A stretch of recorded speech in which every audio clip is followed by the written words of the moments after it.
আমার বন্ধুগণ, প্রতিশোধ নিয়ে জয় হয় না মাফ করে জয় হয়? বলেন বলেন বলেন বলেন। মাফ করলে জয় হয়ে যায়। আমার নবীজি মক্কা বিজয় যেদিন করেন, শুধু 17 জনকে তালিকায় নিয়েছিলেন। 17 জনকে তালিকায় নিয়ে বললেন, আজকের এই ফতে মক্কার দিনে, মক্কা বিজয়ের দিনে সবাইকে আমি রাসূল সাধারণ ক্ষমা করে দিলাম।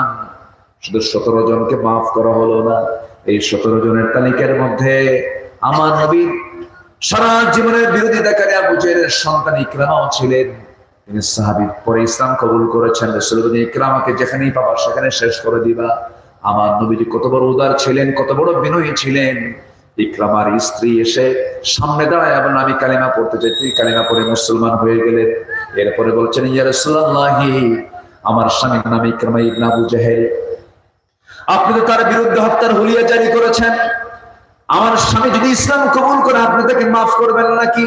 রাসূল সঙ্গে সঙ্গে থেমে গিয়ে বলছেন, ও ইকরামার স্ত্রী, ইকরামা যদি কালিমা পড়ে মুসলমান হয়ে যায়, যদিও সে বদরে, উহুদে, খন্দকে প্রত্যেকটা যুদ্ধে আমার বিরুদ্ধে অবস্থান করেছে, যদি কালিমা পড়ে আমি তাকেও রাসূল আমি মাফ করে দেব। যেরকম সুবহানাল্লাহ।